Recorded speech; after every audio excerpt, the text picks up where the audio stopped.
Friends welcome back to my YouTube channel. यहाँ हूँ medical video. मो दीदी गोटे बेबी होता मु डे 1 रे बेबी की देखी ताकू मीट करी। सो तापर केते काम होइतिबार मु वीडियो भल से बनई पारिनी।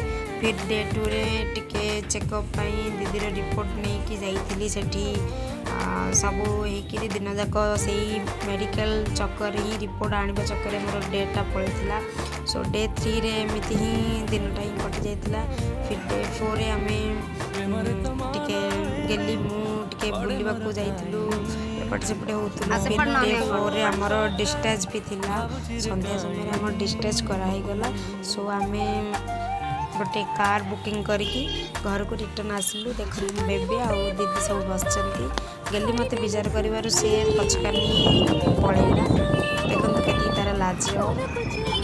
सो आम फाइनाली आस्का आसलु। आस्का पर घर को एंट्री कर